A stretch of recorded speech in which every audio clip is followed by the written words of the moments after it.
This video is brought to you by mybookie.ag. We have a really good fight night card coming up this Saturday. A lot of good fights on it. In fact, it looks almost like a pay-per-view card minus a championship fight. Starting the card with a great prospect in Jasmine Yargway. Tracy Cortez versus Amanda Ribas is the one I'm really looking forward to as well. Darren Elkins coming back against Jonathan Pierce. It looks like they're trying to build off a younger guy off an older veteran's name. Michael Johnson's on the card. His fights are always exciting, and he's going up against Mark J. Casey, who I kind of see him slowing down the fight a bit against Johnson, not attacking him on the feet too much, maybe try to wrestle more and use his size against Johnson. The exciting part of the fight is mostly going to be from Michael Johnson. Probably the more boring aspect of the fight is going to be from J. Casey. Clay Guida's on the card, another veteran going up against Scott Holtzman. You see the dynamic there as well. Angela Hill, same kind of thing, an older veteran going up against a younger fighter in Emily Ducote.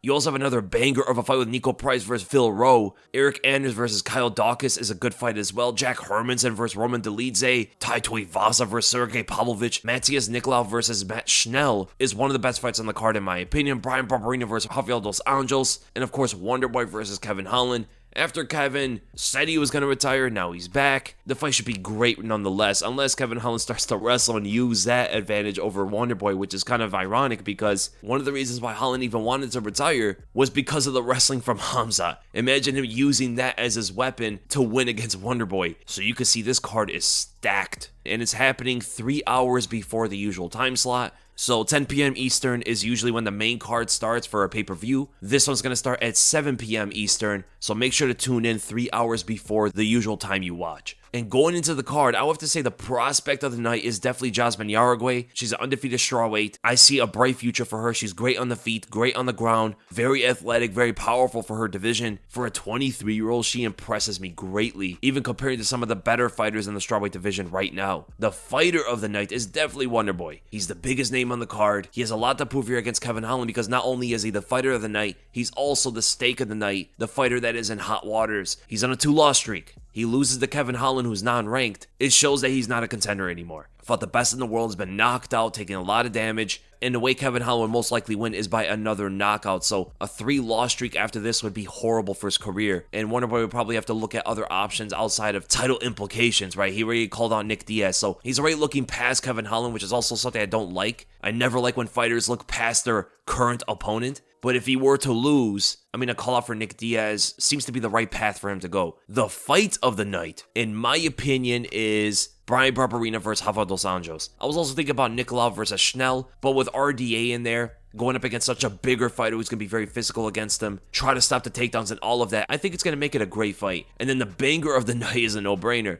Tuivasa versus Sergei Pavlovich. This fight is most likely not getting past the first round. Most of their knockouts are in the first round. Tai may be a little bit more patient, but with the tenacity that Pavlovich attacks with, he's trying to take you out as fast as possible. It's going to cause Tai to get into a wild slugfest early on, just like he did against Derek Lewis, and that's a common opponent of theirs. Pavlovich did not even waste time going after trading with Derek Lewis, so if he's not going to be afraid of trading with that guy, he's not going to be afraid of trading with Tai Tuivasa either. So expect that fight not to last that long. And with that, let's go right to our first one, Jack Hermansson versus Roman Dolidze. Now, there's something very important about this fight that we have to preface. Roman Dolidze was a short notice opponent. Jack was actually supposed to fight Derek Brunson, so there is a bit of a difference between Roman's style and Derek Brunson's, the wrestling from Brunson versus the striking Brazilian Jiu-Jitsu of Roman Dolidze. But the thing is, Derek and Roman both have a lot of power, and they attack you on the feet, throwing some big power punches. So Jack might have that familiarity in his training between the two when it comes to the striking, but there is a bit of a difference in style. And also, we do know that Jack's been training wrestling a lot for this fight, so where we might have seen it defensively against Derek Brunson, he might use it offensively now against Roman. So there's probably a bit of an advantage on Jack Hermansson's side here. Same age, 34 years old, but a big difference in experience. Jack Hermansson's fought some of the best fighters in the world, has over double the fights that Roman has. Now, Roman Dolidze is definitely going to be the more powerful fighter in here, but Jack Hermansson's going to have a bit of a speed advantage as well as using his reach as an advantage, which he does very well. Always keeps out constant jabs at the opponent to keep him away. Not necessarily a powerful puncher, but could definitely put together combinations and causes a bit of frustration out of opponents where they want to get at him, but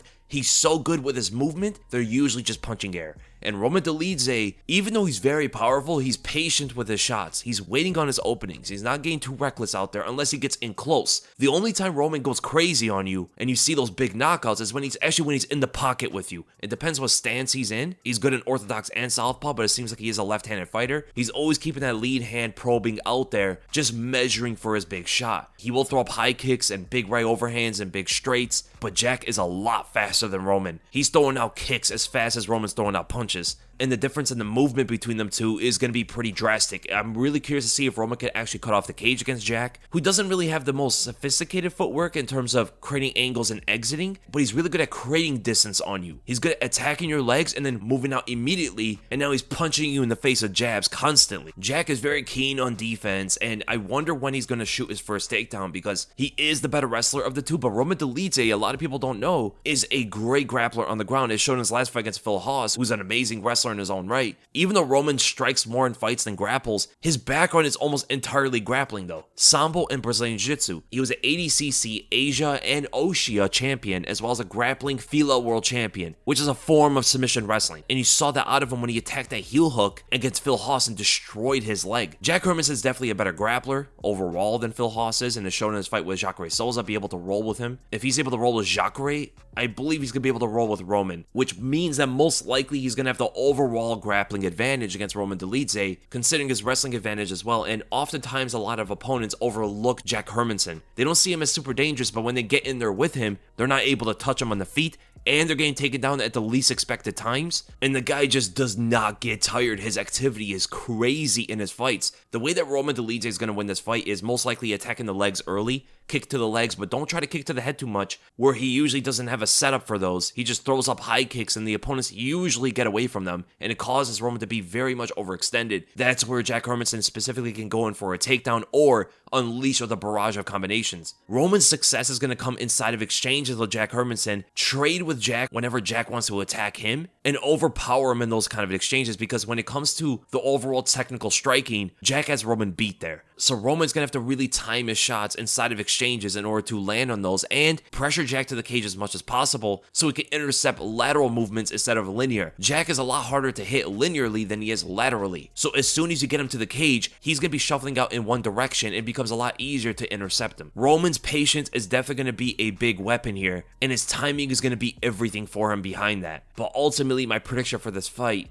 I am going to go to Jack Hermansson in this one. I think his activity is going to be a bit too much here. I think his wrestling is going to win some rounds. And even though I can see him getting hurt once or twice in the fight, I think the constant activity, the difference in the strike count between each other, as well as his dominance in his grappling, is going to have the judges give the rounds to him. If Roman does drop him or something, he should win the rounds, but with the way that judges have been scoring lately, I'm not really confident in it anymore. And then we go to Tuivasa versus Sergei Pavlovich. I am so excited about this one, man. Ty's coming back up against another contender, but this time, another young knockout artist. Get this, they have 31 wins between each other, with 27 knockouts. Now, right off the bat, we're going to have to say, these two guys are not technical strikers. Both can be a bit patient, whereas Ty is looking for leg kicks early, but he's eventually going to barge in on you with those overhands and short punches. And you can look at the stats right here. The biggest difference between the two, and I think it might be the biggest difference of the fight, Sergei's reach advantage. 9-inch reach advantage is enormous, and the guy really extends into his punches, so I could definitely see a scenario where if they're training with each other, Sergei's on the end of his punches and Ty's not hitting him. This, in fact, happened against Derek Lewis. When Sergei and Derek were trading with each other, Derek's punches started to fall short and he has a longer reach than Ty does. And also, Ty just got knocked out viciously by Ciryl Gane, and that was only 2 months ago. He went unconscious 2 months ago. My prediction for this fight, I gotta go with Sergei Pavlovich. The guy has his faculties in order. He isn't getting hurt. He's been on a tear, been knocking everybody out. He has the reach advantage. He seems to have better fundamental boxing, even though it's not going to be that much. But in the heavyweight division, every inch matters. So I'm going to go with Sergei, and I'm going to go by a first-round knockout. And then we go to Mattheus Nicolau versus Matt Schnell. Now, these two guys have very different styles. Nicolau's more of a patient sniper, a lot of speed, a lot of power in his shots, but picks and chooses very carefully. He's very picky with his shot selection, and oftentimes you can see his fights being pretty slow pace, and his defense has gotten so much better these days. He feints and pulls on your punches and counters you. He taps you with leg kicks just to get you to chase him a little bit, whereas you have Matt Schnell, who's a lot more aggressive, to say the least. He puts himself in harm's way in order to find some kind of success, and you saw a lot of that in his last fight against Sumo Darji, where he was just kind of walking forward, trying to tank a bunch of shots and looking for his own openings. But the thing is, he's also very well-rounded on the ground and on the feet. But I think the biggest difference in this fight is going to be the defense. I think Schnell's defense is so lacking in comparison to Nicolau. It's going to be pretty dangerous for him. If Nicolau starts throwing out high kicks, or even that signature right straight left hook combo that he's developed in his later career, things can get pretty scary for Schnell, because that left hook from Nicolau is not your average left hook. It's coming out from a wide angle, but it's also kind of in tight. It's weird. He's throwing it almost like straight out, and then curving it all the way at the end. It becomes very difficult to block with a traditional guard. But the fact that Schnell doesn't really put up a guard or move his head too much, being a walking target for Nicolau is a recipe for disaster. Schnell is going to have to try to take this fight to the ground somehow. Try to scramble down there, trying to get on his hips. Whatever he has to do to get this fight to the ground, that's exactly what he's going to have to do. But Nicolau's footwork is so great. He's so fast.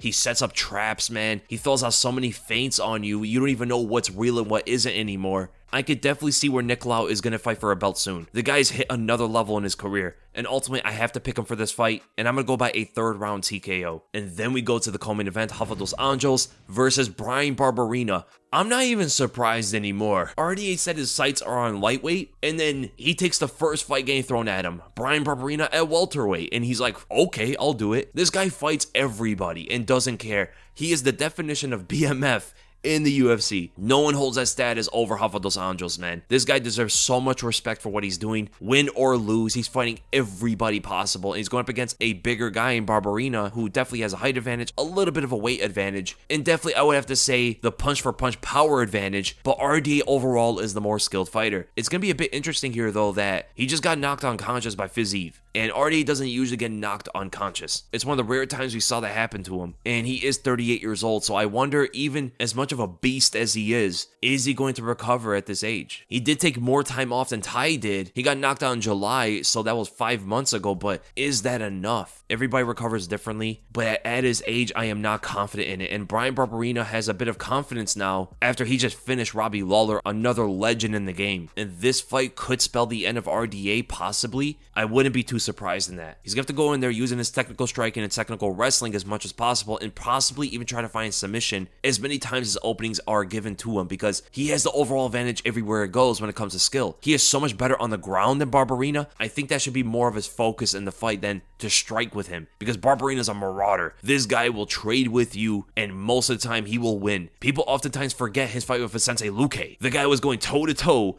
with Vicente Luque, and he just went toe-to-toe with Robbie Lawler. Many fighters in the world are not going to be able to trade with Barberena, so if Artie's going to be sticking punches and kicks on him, he's going to have to shoot takedowns once Barberena tries to respond, because Artie's going to have a major speed advantage. Leg kicks might be a big thing for him, knowing that Barberena doesn't move too much. He sometimes will keep a wide stance, but he's not nearly as fast at covering distance as RDA is. And that signature left straight pull back on the counter shot and then maybe going for a takedown is going to be a big one for him. In fact, that's exactly how he beat Anthony Pettis. He also put together body kicks against Anthony Pettis to make things more effective. So he had a left straight to the face, pulling back on the counters, left body kick, and then going in for double legs. Maybe reduce the amount of body kicks against Barberena, but the left straights and the double legs are going to be a big thing for RDA here, especially if Barberena ever tries to get a bit too aggressive, because Barberena is going to come out there with right hooks and left straights all day. Some leg kicks maybe here and there, but mostly boxing is going to be coming from Barberena, and try to make the fight as dirty as possible. The dirtier, the nastier the fight is, the more it's going to favor Barberena. But ultimately, my prediction for this fight, I am going to go with RDA, but those odds are crazy, in my opinion, knowing the fact that RDA just got knocked out 5 months ago, and also the age difference, and Barberena is coming off a big win for his career. No way is RDA a 6-1 favorite. That is crazy. But I do pick him winning by a decision. And then we go to the main event. Stephen Wonderboy Thompson versus Kevin Holland. Another fight where the older veteran, the legend, is going up against a younger fighter, potentially trying to build his name here. And being as honest as possible, Wonderboy does not look like himself anymore. He's 39 years old. He's taken so much damage, not only in MMA, but also in kickboxing. People forget how many fights he had over there. It has definitely caught up to him right now. He isn't completely over the hill where he's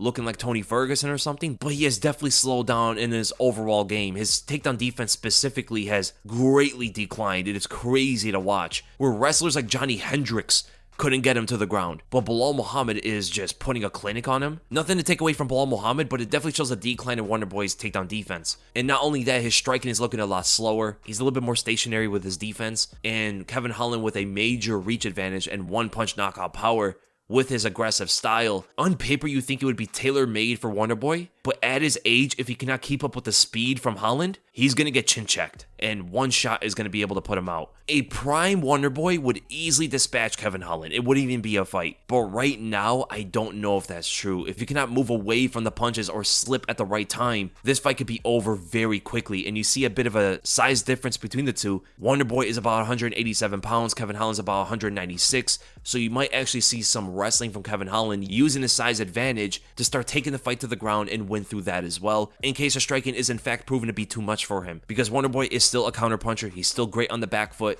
and all of that. And if Kevin Holland's too reckless, he could run into some counterpunches and start getting hurt himself. But the thing here is, Holland is very aggressive, so I wonder if the kicks are going to be anything for Wonderboy here. I think it's mostly going to be the counter punches, where Holland would most likely want to stay inside of kicking range and keep himself there just so he can pop out shots at Wonderboy constantly. And also reach in for the single and switch into a double leg, overpowering him. So ultimately, my prediction for this fight, I am going to go with Kevin Holland, and I'm going to go by a second round knockout. I think Wonderboy is going to be looking really good. In fact, I see him winning the majority of the fight up until he gets clipped. And I can see where there's a moment of him zigging when he should have zagging, and that punch just cracks him and puts him out. So as you can see, there's a lot of big favorites, a lot of good odds on the card for you to capitalize, and you have to go to mybookie.ag, where the lines are moving very quickly. As you can see, when I show you here, the odds are a little bit different than what my stats have shown because the lines are moving live. So it's best to get on it right now. And looking at each fight, man, I would have to say right off the bat that Jasmine Yaragway may be the favorite of the whole card. If you're going to pick any favorite here, she might be the safest lock. And then we get into some interesting odds that I disagree with. Mark Giacchese being a minus 370 over Michael Johnson. I can see Giacchese definitely winning here, but you can't count out Michael Johnson to that extent. I understand he lost his last fight, but a lot of people believe that he was robbed. Michael Johnson is still very capable of some of the better fighters of the division, and he's much better as a lightweight than he is as a featherweight. Now with Sergei Pavlovich versus Tuivasa, it's a kind of fight that can really go either way because they are both powerful punchers that can knock anybody out with one shot, and they're heavyweights, so anything can really happen here. That's why I want to highlight this one. Even though I do believe that Pavlovich has the advantage in the fight and he should probably win, you never really know with these kind of heavyweight fights. Then of course, like I talked about before, RDA is a minus 625 over Bryan Barberena, and I don't think that makes much sense. Even though I do think RDA should win the fight, it doesn't hurt to put something on Barberena, to be honest here. And when you go and bet in fights, sometimes the best strategy is to use a parlay of lining up fighters that you are confident in winning so you can maximize your earnings. And of course, mybookie.ag is giving you a deposit bonus where they'll match up your first deposit all the way up to $1,000, doubling whatever you put in there before you get to 1,000. So if you put 100, they'll match that with another 100 for you to play with. In order to activate this, just use the promo code WEASEL, that's WEASLE, to take advantage of MyBookie's sign-up offer. Remember to visit mybookie.ag today. And that is the end of the predictions, guys. I hope you guys enjoyed it, and if you did, make sure to give this a thumbs up. If you enjoyed my content, make sure to subscribe, and I'll see you guys in the next video.